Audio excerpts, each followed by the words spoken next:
finally, nagkaroon na ulit tayo ng update sa CDB area natin. So, papunta kami ngayon sa South Peak.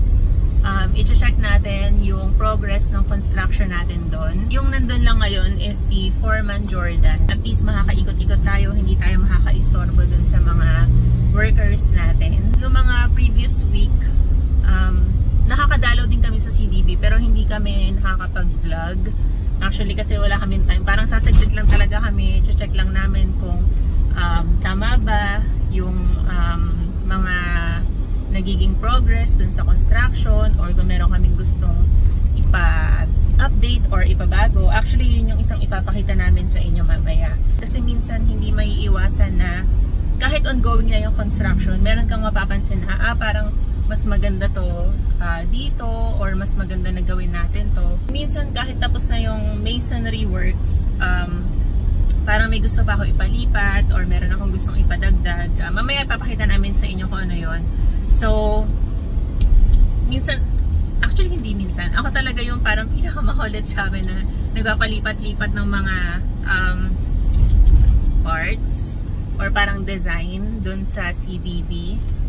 Kasi parang ni-imagine ko na yung routine namin pag doon na kami nakatira, kung ano yung mag-work for us. So, anyway, sa mga nagpapagawa ng bahay at mga nagpagawa ng bahay, alam nila yun na minsan during construction, dun sa actual na, meron pa rin talagang nababago.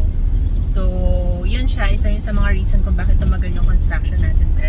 Actually, before, nagpupunta-punta na rin kami sa CDB, pero sumasaglit lang talaga kami. Ito yung mga ibang videos namin nung nagpunta kami before. Yan na siya, ang ating CDB. Hi. Wow.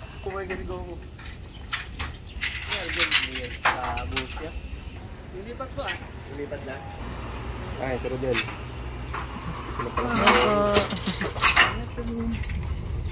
Ako uulan. Okay. Ayan, go. Kami yan. Yan. Ayan.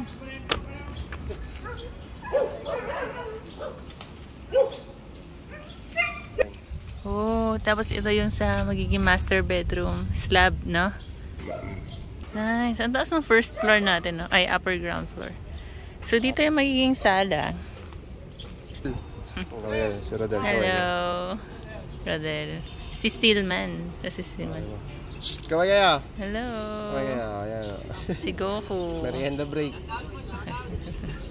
Shout out. Sisipag nila, oh. Thank you po sa hard work. Ito try ni Pober.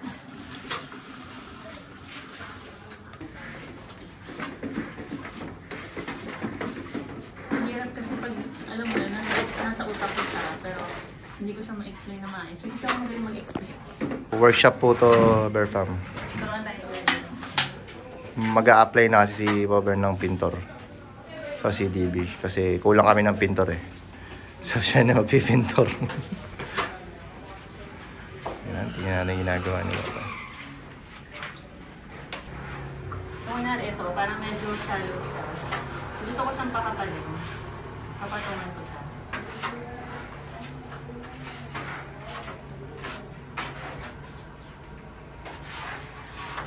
So, sa second coating talaga siya.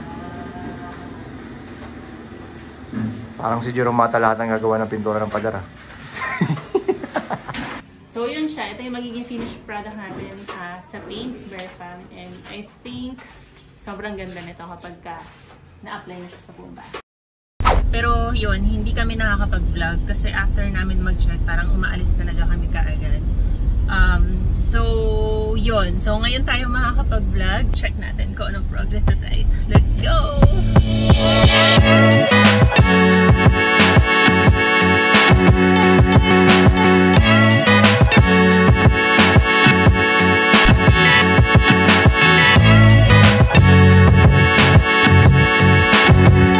What's up, Berfam? So ngayon, nandito tayo ngayon sa aming bahay sa CDB. Papakilala ko muna ngayon si foreman namin na tumapos itong aming construction sa structural phase.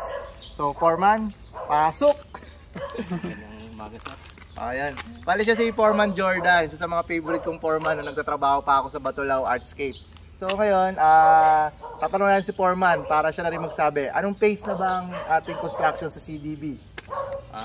Nasa ano na tayo, stage na ng plastering, painting, ceiling, tsaka yung mga konting mga ano natin ng sa hagdan at tsaka sa bakod. Okay.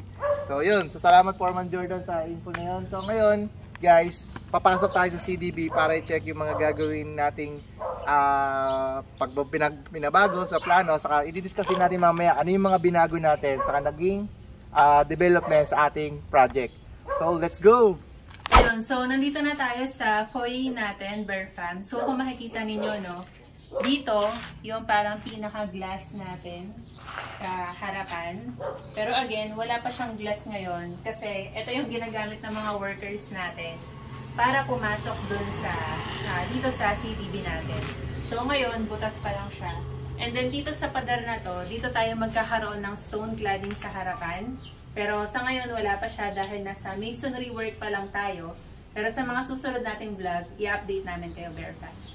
And then dito naman tayo sa left side. So kung makikita ninyo, meron tayong butas dito. So dito natin ilalagay yung pinaka main door natin. So sa ngayon wala pa kasing hagdanan dito, kaya hindi tayo makadaan. Pero dito yung magiging entry talaga ni CDB. Papasok dito sa foyer natin. And then ito yung pinaka-exciting part, Berfam. Pupunta tayo dito ngayon sa living area natin. So kung makikita ninyo, meron tayo ditong dalawang butas. So isa dito and then isa dito sa kabila. So ito yung pinaka-entry natin papunta sa living area. And then ito, magkakaroon lang siya ng glass. Pero itong dalawang to, pareho siyang nakapa-arc. So yun kasi yung pinaka-design ni CDB. Parang wabi-sabi, cave. So marami siyang mga pa-arc na mga pa-arte-arte natin. Alright, so papakita na namin sa iyo yung pinaka-favorite naming area. So tara, Berfam. Alright, so ito siya, Berfam. Ito yung living area natin. So kung makikita niyo, no, very, very high ceiling siya. So 2 floors high siya, Berfam. And then, kung makikita ninyo, dito sa right side natin, so meron tayong mataas na wall dito. Dito natin ilalagay yung pinaka stone cladding natin, Berfam. So sobrang ganda niyan and na-excite na talaga ako na matapos nila to. So ito yung picture, Berfam, nung stone cladding natin na to. And then pag tinignan natin dito sa may bandang taas, dito maglalagay tayo ng chandelier sa may living area. And then dito sa dining area naman natin, so from living area, dito natin ilalagay yung pinaka-dining area natin. Magkakaroon din tayo ng parang 3 chandelier dito para maganda siyang tignan. And then, after ng dining area natin, Berfam, so living, dining, and then yung kasunod naman is yung kitchen natin. So ito yung tinatawag sa engineering na or sa architectural na open layout. So dire-diretso siya from living, dining, hanggang papunta ng kitchen. So, tara! So dito makikita ninyo, meron tayong mga abang or mga tubo, no, Berfam. Dito natin ipipwesto yung pinaka-island counter natin. And ito yung actually isa sa mga reason kung bakit tumagal yung construction namin, Berfam. Kasi we know na dapat kapag bago ka magpa-construct, dapat fully okay ka na, dapat fully decided ka na sa design. Pero alam to ng mga nagpapagawa ng bahay at mga nakapagpagawa na ng bahay, minsan kahit during construction, meron talagang hindi maiiwasan na ipa-update or ipa-change or ipatanggal or ipadagdag. So, for example, Berfam, itong island counter namin, actually, gigibain ulit tong sahig kasi ililipat yung sink na nandun sa island counter papunta dito sa left side. So, dito na ilalagay yung sink natin. Magkakaroon tayo dito ng countertop. And then, magkakaroon tayo dito ng shelves. And then, dito natin ipipwesto yung pinaka-refrigerator natin. So, yung reason lang kung bakit namin pinatanggal yung sink from dito sa island counter papunta dito sa kabilang side, it's because gusto namin i-maximize yung island counter na magamit ng mga bisita or kapag nag-breakfast kami. And minsan kasi hindi hygienic na habang kumakain ka parang may naghuhugas ng plato or parang nakikita mo lababo. So, ayun, tinanggal na namin yung sink dun sa island counter and nilipat namin siya dito sa countertop natin. So, again, yun yung isa sa mga reason kung bakit tumatagal yung construction. Kasi minsan, pabago-bago ako ng isip. So again, sisirain ulit nila tong sahig natin. So isipin niyo itong mga abang natin na to, ililipat siya dun sa kabila. So pag hinukay nila to, i-re-realign ulit nila yung water line sa ilalim, tatabunan ulit nila, tapos i-slab ulit nila, sisementohan nila. So, yun lang naman siya, bare fan. And then, kung mapapansin nyo dito, meron tayong bintana.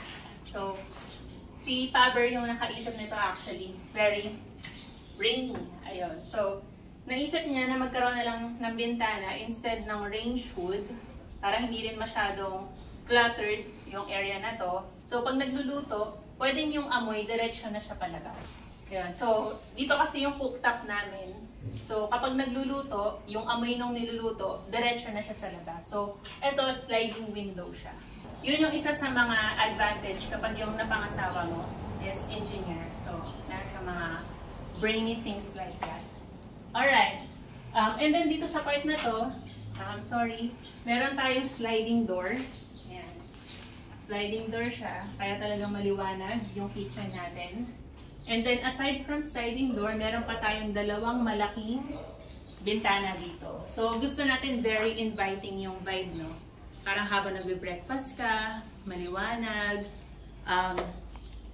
happy yung vibe. Kasi syempre, ayaw natin ng mga gloomy or mga maraming shadows sa bahay. Okay, and then, meron din tayo ditong magiging bintana. Para kunyari, habang nasa kitchen ka, tanaw mo yung mga bisita mo sa patio. So, for example, dito pag nagluluto ka, so habang nagluluto ka, tanong mo yung mga bisita mo dun sa patio, dun sa bintana natin ngayon. Ayan. So, actually si CDB, sobrang dami niyang bintana. Kaya talagang maliwanag siya. And yun talaga yung na-request namin kay architect. Kaya kung makikita ninyo, malalaki yung windows natin, puro sliding door, and then marami siya. Maraming bintana. Kaya medyo pricey din yung project. Pero yun, thank you sa contractor din namin, M3EC, kasi talagang, alam mo yun, nasusunod nila kung ano yung nasa architectural design. And at the same time, again, dahil nga medyo makulit ako, minsan meron ako mga pinapabago, ginaguide din nila kami na, ma'am, ito yung magiging consequence, ma'am, pwede natin gawin yan, ganito lang yung i-implement natin. So, thank you again, kasi talagang hindi nila tayo pinababayaan. So, let's go! Alright, so kung makikita niyo rin dito, meron tayong sliding door para sa living area natin. So, again, 2 floor siya, no? Meron tayo dito sa baba. Pero yung sa taas, fixed window na siya, pero sobrang laking window din niya. Kaya kung may imagine niyo, Bertram, actually kahit ngayon pa nga lang, kahit hindi pa tapos yung bahay, talagang maliwanag na yung living area natin. And yun yung pinakagusto talaga natin. So, very, very inviting and warm yung vibe kay CDB. So, itong part naman na to, I think ito na yung isa sa mga pinofocus nilang foreman ngayon. Nabuhusan na nila yung patio natin. So, makikita nyo, yung kalahati, nakasemento na siya. And then yung dulo, magkakaroon niya ng pader. So, may sense of privacy yung mga guests, or pag kami, tatambay kami dito, hindi tayo kita dun sa kabila and dun sa harapan natin. So, actually dun sa may bandang harapan, kung makikita nyo, meron tayong beam, yung parang pael. So, magkakaroon pa yan ng parang wood finish, tapos meron ding salamin yan, parang naka-alternate siya. para at least may privacy naman yung bandang harapan, hindi tayo kita dito sa loob pag nakatambay tayo sa patio. And then, dun sa dulo ng patio natin, kung makikita nyo parang merong lupa-lupa. Ang naisip ko dyan, parang magkakaroon tayo ng outdoor garden para at least pag nakatambay ka dito sa patio o dyan ka nag-stay, marerelax ka. Kasi, alam mo yon, parang masarap lang nung feeling na, alam mo yung, kunwari, nagmimerienda ka, or nag-breakfast ka dito, tapos meron kang katabing mga halaman, parang medyo, merong maliit na puno. So, yun yung gusto nating vibe for CDB. Oh, excited ako. Okay. So, dito naman sa part na to, yung pagpasok natin ulit ng foyer, from foyer.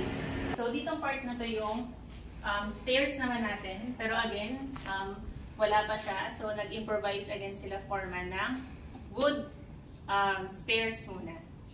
So, dito yung stairs. And then, sa likod ng stairs, dito naman natin ilalagay yung indoor garden natin.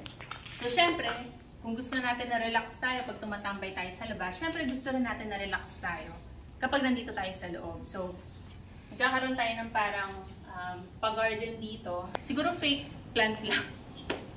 Kasi hindi namin sure kung makakabuhay kami ng halaman dito sa loob. If merong mga nagtitinda ng halaman dyan na matagal yung buhay nila or nakaka-survive sila ng okay kahit nasa loob ng bahay, let us know para makapamili kami for CDB. Okay, so dito naman sa part na to, yan. So, ito yung magiging pinaka-powder room natin. So, maliit lang siya, bare fam, pero gagandahan natin ito sa finish. Ayan. So, kapag merong mga bisita, so dito kayo pwede mag-CR. And then, katabi ng CR naman natin, meron tayong pa-sliding door dito. Ayan. So, ito, sliding door siya. Dito naman natin ilalagay yung pantry natin. So, dito nakastock yung mga canned goods, mga extra bigas, etc. So, yan yung pantry natin. So, isipin nyo, parang may slide siya na gano'n. Alright. And then next, yung pinaka-last room natin, yung guest bedroom. Pero sa ngayon, gagawin muna namin siyang storage room. So, ganito yung itsura niya sa loob, airfam. So, maganda yung ventilation na ginawa nila architect dito. Actually ngayon, mahangin siya. So, meron tayong bintana dito sa left side and then dito sa right side, meron tayong malaking sliding window. So, ito naman, tagos na to papunta sa service area. So, through and through yung hangin, kahit maliit yung kwarto, well ventilated. So, thumbs up talaga sa ating mga architect. And so, kung makikita ninyo, meron na rin tayong mga soil pipes. So, if inumpisahan na rin yan ng ating foreman. Ayan. So, meron na rin tayong mga abang for aircon, no? Ito. Naglagay na sila ng copper pipes para abang dun sa unit. And then, meron na rin tayong mga water drain. So, pinumpisahan na rin natin yan, Berfam, bago natin ipasara yung ceiling. So, kung makapansin natin, no, meron tayong mga copper pipes na para sa aircon. Pero yung ibang pader, parang nabutas siya, no? So, nakapag-usap naman tayo sa aircon contractor natin and i-restore naman. So, syempre, isusupervise din nila Foreman Jordan yon para ma-make sure na ma-sealed ulit. So, yun naman yung kagandahan talaga kapag meron kayong magaling na foreman sa construction. So, hindi nila pinapabayaan kahit yung mga masisinsin na bagay.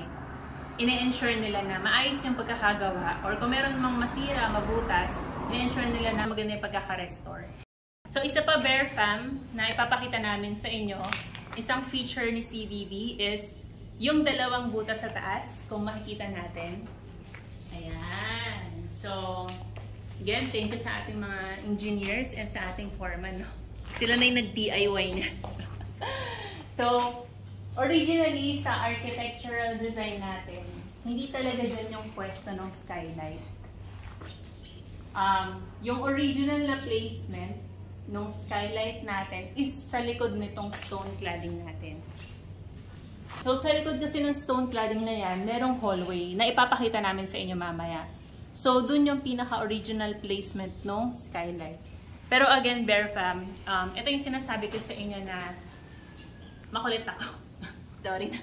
Sorry na sa contractor natin. And sorry kay architect, meron akong mga pinapabago dun sa design ng CDB. Pero actually parang nga silang manghuhula yung mga architect namin. Kasi nung natapos nila yung drawing before, share ko lang ng konti. Parang gandang-ganda talaga ako sa gawa nila. And then sabi nila, ma'am, actually during construction, for sure meron ka ipapabago, etc. Ganda-ganda. Sabi ko, hindi architect. Kapag kinonstruct talaga yung CCTV, gusto ko ito yon. Sabi niya, ma'am, hindi. Based on our experience, talaga meron na babago pa rin. And it's okay. It's okay lang naman daw. So, eto na nga, na-experience na namin siya. So, sa island counter and then yung sa skylight. So, ito yung mga reason kung bakit kumatagal yung construction. Kasi minsan, kahit tapos ka na sa masonry work or sa structural, meron ka pa rin naiisip na mas maganda pala pag nandito to, or mas maganda pala kapag dinagdag natin to, or binawas natin to. Kasi nai-imagine mo na kung ano yung magiging routine mo pag doon ka na tumira sa bahay. So, ayun Bear Fam. So, isa yung skylight, isa yung island counter natin na mga adjustment na ginawa namin during construction. So, alright. Punta na tayo sa second floor natin. Tara, akitin natin. Bear Fam, ito naman yung sa second floor natin. So, kung makikita natin yung view sa baba, no? Ganito siya kalawak. And ganito siya kataas. Medyo nakakalula lang kasi wala pa siyang railings. Pero yan, sobrang, alam mo yun, lawak niya. And then, ito yung gusto ko parang pagkalabas mo ng master bedroom, tapos may bisita ka, kita mo na kagad kung sino yung mga bisita mo, nasa baba, etc. Or sa dining.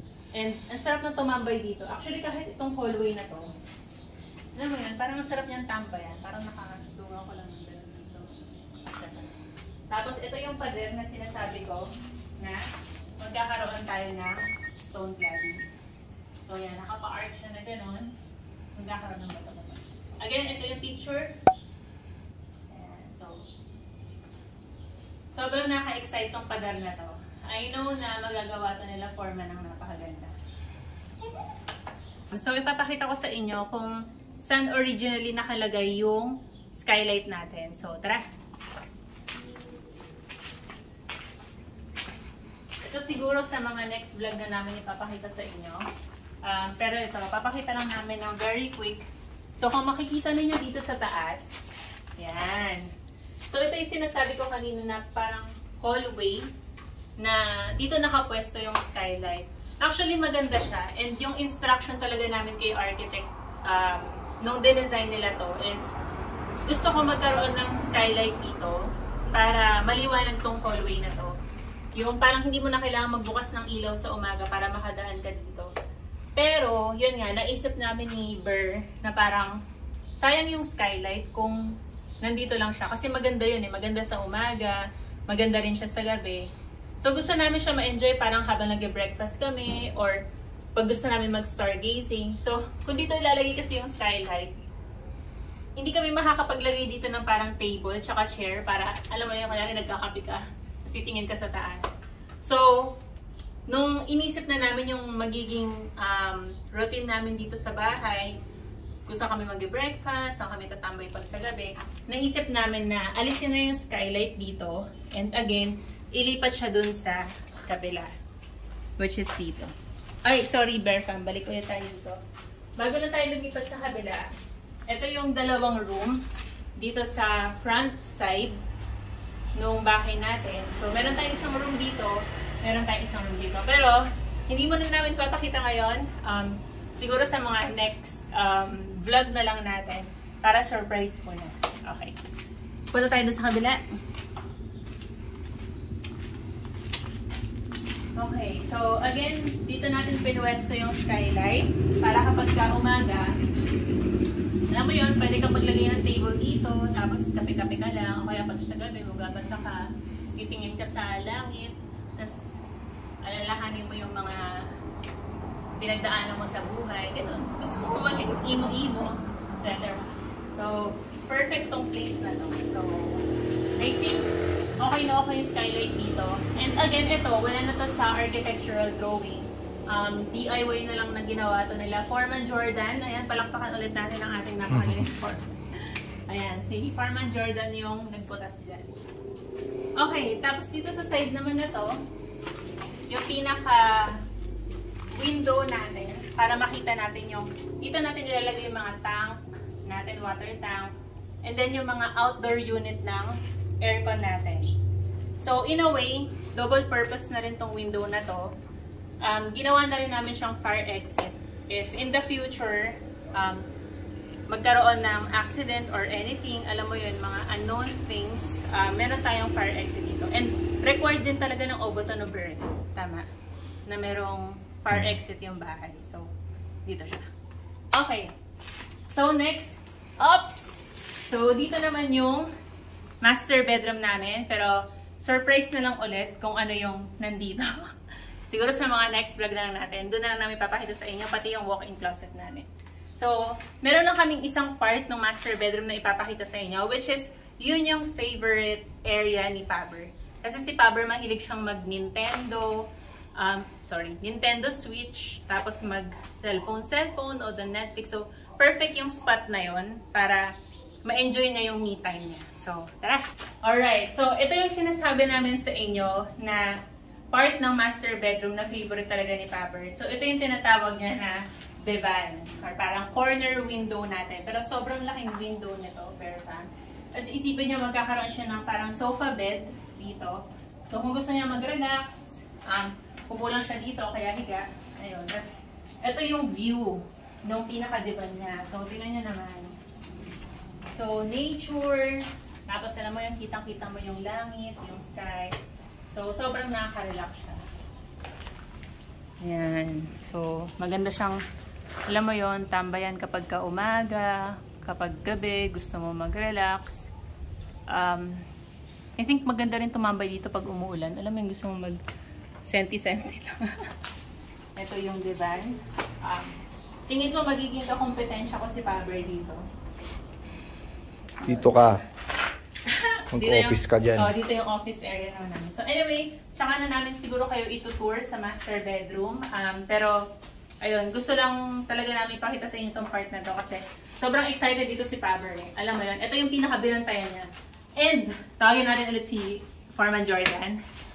Si Foreman Jordan ang buhay na patunay kung gaano binabantayan ni Paber to. Kasi mataas na to dati, no? Foreman Jordan. Pero pinatibag niya.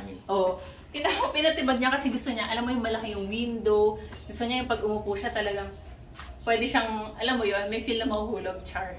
So, gusto niya malaki yung window para kitang-kita mo yung labas.